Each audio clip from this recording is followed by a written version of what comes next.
가미카제. 신의 바람이라는 뜻의 이 말은 태평양 전쟁 말기 일본군이 연합군 함대를 상대로 시도한 비행기 자폭 테러 전술을 일컫는 말로 알려져 있습니다. 일본을 지켜준다는 이 신의 바람은 13세기 원나라의 일본 원정에서부터 등장한 용어인데요. 13세기의 신은 어떤 바람을 일으켜 일본인들의 뇌리에 가미카제라는 말을 새기게 했는지 원나라의 일본 원정기를 들여다보겠습니다. 몽골의 5대 칸인 쿠빌라이가 북부 중국 대륙을 장악하고 남송을 정벌하기 위해 박차를 가할 무렵의 일이었습니다.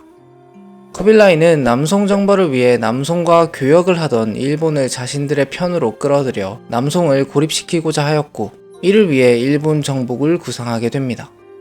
이 무렵 고려는 무신 정권이 무너져 내리면서 몽골과의 기나긴 전쟁도 마무리되고 있던 시기였습니다. 수십 년에 걸친 전쟁으로 이미 고려의 국토는 불바다가 된 상태였는데, 쿠빌라이가 일본 원정에 나서게 된다면 고려는 이에 협조하지 않을 수 없을 것이고, 그것은 또다시 전란으로 빠져드는 것이나 다름없는 일이었습니다. 고려 정부로서는 어떻게든 일본 원정을 만류해야 하는 입장이었죠. 1266년 쿠빌라이가 보낸 사신이 칸의 국서를 가지고 고려에 왔습니다. 일본에 전달할 쿠빌라이의 국서에는 항복하라는 내용이 담겨져 있었고, 고려에게는 일본으로 가는 길 안내를 요구해 왔습니다. 고려 정부는 몽골이 일본 정벌에 나선다면 자신들이 물자와 병력을 제공해야 한다는 명백한 사실을 모를 리 없었습니다. 당시 고려의 재상인 이장용은 바다가 거칠고 험해서 일본으로 가기 어렵다며 사신을 겁주었고, 이 전략이 먹혀들어 사신들은 일본 땅을 밟지 못하고 본국으로 돌아가게 되었습니다. 하지만 이 무렵까지 하고자 하는 일에 대부분 성공했던 쿠빌라이에게 포기란 없었습니다. 1268년 쿠빌라이는 다시 사신을 보냈고, 이번에는 비로소 일본에 젖발을 내디딜 수 있었습니다. 당시 일본은 가마쿠라 막부의 통치하에 있었는데, 가마쿠라 막부를 열었던 겐지씨의 대가 끊기면서 사돈 집안인 호조씨 가문이 대리로 통치하고 있던 상태였습니다. 몽골의 사신이 일본에 도착하여 국서를 전달했을 때는 고작 17살이었던 호조 도키무네가 섭정을 맡고 있었습니다. 도키무네의 결정에 따라 일본의 운명은 물론 가마쿠라 막부의 운명도 달라지게 될 상황이었죠. 당시 일본의 천황은 실권이 없던 상태였고, 막부가 정권을 장악하고 있었는데, 만약 천황이 몽골로부터 책봉을 받아 권력을 위임받는다면 막부 체제는 붕괴할 것이 뻔한 상태였죠. 실제로 교토의 천황은 온건책을 주장하며 몽골과의 화해를 꾀했고, 도키무네의 막부는 강경책을 선택하여 몽골에 맞서기로 했습니다. 이는 고려의 최씨 무신 정권이 무력 항쟁을 택하고 국왕은 화친을 염두에 두었었던 상황과 비슷하다고 볼 수 있습니다. 그러나 고려의 사례와는 명백히 다른 점이 있었습니다. 몽골 입장에서 일본 원정은 고려를 정복하는 것보다 훨씬 더 험난한 과정을 거쳐야 한다는 것이죠. 바다라는 거대한 방벽도 있었고요. 1268년 쿠빌라이는 이장용을 불러 출병을 독촉했습니다. 고려에는 강한 군사가 5만 명이나 있으니 1만 명을 제외하고 4만 명의 병력을 동원하라든가 전함 1,000척을 건조하라든가 하는 무리한 요구를 하기까지 했습니다. 이장용은 몽골과의 전쟁통에 많은 이들이 죽어나가 불가능한 일이라며 맞섰습니다만, 쿠빌라이는 니네 나라에는 죽은 사람만 있고 태어나는 사람은 없냐며 면박을 주면서까지 이장용을 압박했습니다. 그러나 이장용은 이에 굴하지 않았고 쿠빌라이에게 직접 사람을 보내서 확인하라고 말했습니다. 그리하여 실제로 몽골은 사람을 보내 고려의 병력수를 조사하게 됩니다. 결론적으로 고려는 원정에 보내는 군함이나 병력을 줄이는 데 성공했습니다. 그럼에도 적지 않은 인원이 동원됐지만요. 원나라로 이름을 고친 몽골은 고려 땅에서 군함 건조에 박차를 가했고, 악랄한 독촉에 무려 3만 명이 넘는 백성들이 차출당하여 불과 4개월 만에 900척이 넘는 군함이 건조되었습니다. 원나라의 독촉에 고려의 백성들은 하루종일 물속에서 일을 하느라 다리가 썩어 문드러지기까지 했으며, 군인들과 결혼하기 위해 고려의 여인들이 끌려가기까지 했습니다. 거기다가 원정군의 주둔 비용까지 고려가 감당해야 했습니다. 원나라 군대의 지휘관으로는 몽골인 훈둔, 고려 출신의 홍다구, 금나라 출신의 유복형이 파견되었고, 고려군은 삼별초를 진압하는 데 공을 세운 김방경이 맡게 되었습니다. 그리하여 25,000명의 원나라 원정군과 함께 고려의 전투병 8,000명, 뱃사람 6,700명을 더한 4만여 명의 병력은 마산 하포 앞바다에 모이게 되었습니다. 그리고 1274년 10월 3일 비로소 원정이 시작되었습니다. 이들의 첫 번째 행선지는 대마도, 즉 쓰시마였습니다. 작은 섬에 불과한 쓰시마의 사람들은 원정군의 대함대를 목격하고 엄청난 충격을 받았습니다. 당시 쓰시마는 소 가문의 소 스게쿠니가 통치하고 있었는데 그는 휘하의 무사들을 모두 이끌고 항구로 나가 전투를 준비했습니다. 무사들을 모두 모아봤자 80여 명에 불과했지만요. 스게쿠니는 교섭을 시도했으나 원정군은 화살을 쏘는 것으로 대답을 대신했습니다. 1천여 명의 원정군이 스시마에 상륙했고 그곳의 무사들은 용맹하게 싸움에 임했으나 반나절도 되지 않아 모두 장렬하게 전사하고 말았습니다. 손쉽게 스시마를 점령한 원정군은 주민들을 잔인하게 학살합니다. 공포감을 조장하기 위한 의도적인 학살이었죠. 몽골군이 세계 제국을 건설하는 데 주요한 전술 중 하나였던 잔인한 학살과 약탈을 통한 공포감 조성을 이곳에서도 그대로 실행하였습니다. 열흘 가까운 시간 동안 잔인한 학살을 벌이던 원정군은 다음 행선지인 이키시마 혹은 일기도라 불리는 섬에 도착하였습니다. 섬에 상륙한 400명의 원정군은 성 앞에서 100여 명의 무사들과 대치하게 되었습니다. 양군이 대치하는 와중에 일본군 무사들은 앞에 나와서 자신 가문의 전통과 자신의 전공을 이야기하며 소리쳤습니다. 일본의 전통적인 싸움 방식을 그대로 실천한 것이었죠. 그러나 원정군은 그런 것 따위는 전혀 신경 쓰지 않았고 자신을 소개하느라 바쁜 일본의 무사들을 향해 일제히 공격을 퍼부었습니다.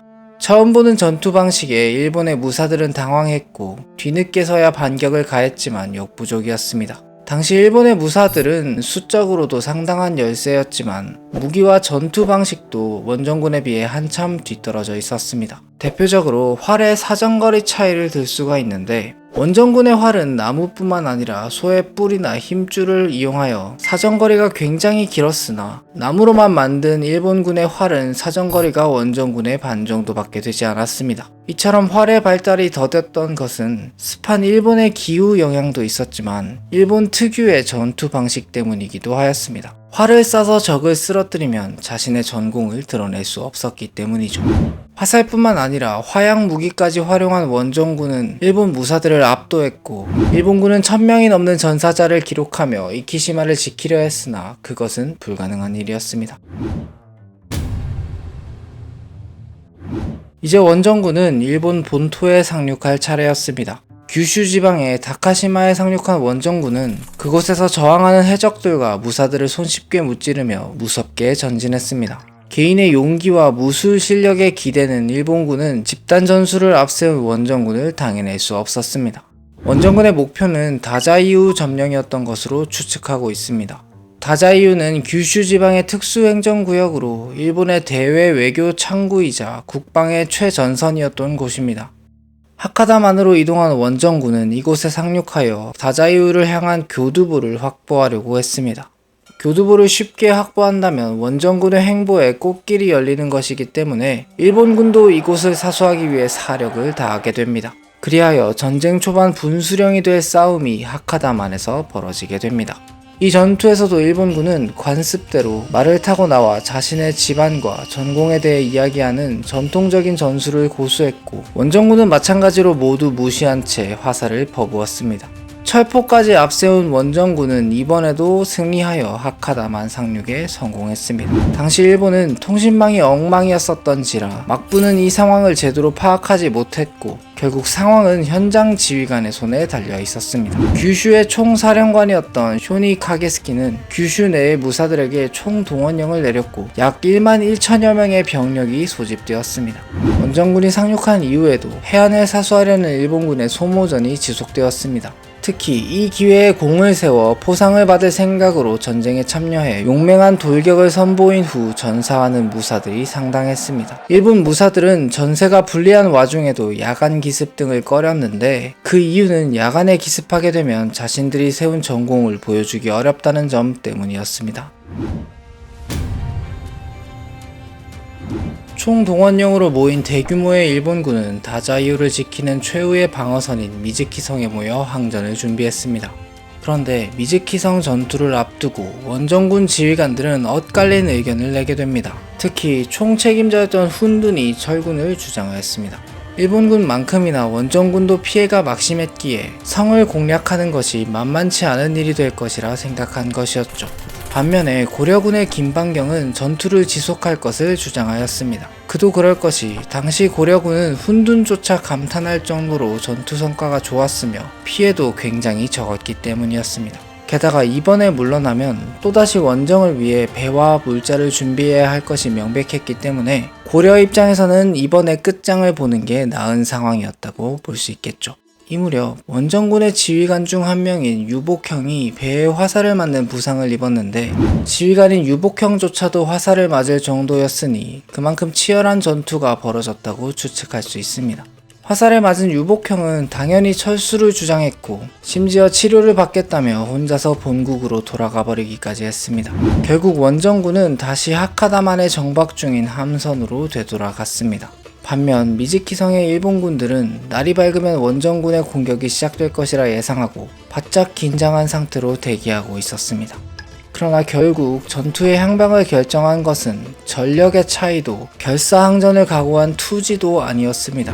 바로 이때 갑자기 불어닥친 신의 바람이 원정군을 일본 땅에서 몰아내게 됩니다. 원정군이 하카다만에 정박 중인 함선에서 대기하고 있을 때 강한 바람과 거센 비가 내리기 시작했고 10월에 느닷없이 찾아온 낯선 태풍으로 하룻밤 사이에 수백여 척의 군함이 수장되고 말았습니다. 당시 싸우다 죽은 사람보다도 물에 빠져 죽은 사람이 많았을 정도였다고 하니 얼마나 괴멸적인 피해를 입었는지 짐작할 수 있습니다. 당연히 지휘체계는 붕괴되었고 전의를 상실한 원정군이 택할 수 있는 것은 철수밖에 없었습니다. 그리하여 그 길로 원나라의 1차 원정은 실패로 돌아가게 되었습니다. 출병한 4만 명의 원정군 중 전사자가 무려 1만 5천 명 정도였으니 원정군의 3분의 1 이상이 사망한 것이었죠. 본토를 침략받은 적은 처음이었기에 일본인들이 받은 충격도 상당했습니다. 특히 스시마와 이키시마에서의 학살은 워낙에 큰 충격을 준지라 그곳의 주민들은 우는 아이들에게 무쿠리 혹은 고쿠리가 온다며 겁을 주어 달래기도 했습니다. 무쿠리와 고쿠리는 각각 몽골과 고려를 뜻하는 용어이죠. 일각에서는 일본인들이 기리는 10월의 태풍, 가미카제는 실존하지 않았다는 주장을 제기하기도 합니다. 기록을 어떻게 해석하느냐에 따라 다양한 추측이 제기될 수는 있으나 실제 과거가 어떠했든 일본인들에게는 원정군을 막아내는 것 자체가 신이 내려준 기적처럼 여겨졌던 것 같습니다. 이처럼 신이 자신들을 지켜준다는 자부심은 일본인들의 마음속에 큰 울림으로 남아 오랫동안 이어지게 되었습니다. 물론 그 마음이 비행기 자폭 테러 전술로 이어진 것은 천인공노할 일이지만요. 그리고 쿠빌라이는 원대한 야망 앞에 포기를 몰랐습니다. 1차 원정이라는 말은 2차 원정이 존재한다는 것을 암시하는 표현이죠. 2차 원정에서는 또 어떤 일들이 벌어지는지 다음 영상을 통해 전달해 드리도록 하겠습니다. 시청 감사드리며 구독과 좋아요는 영광입니다.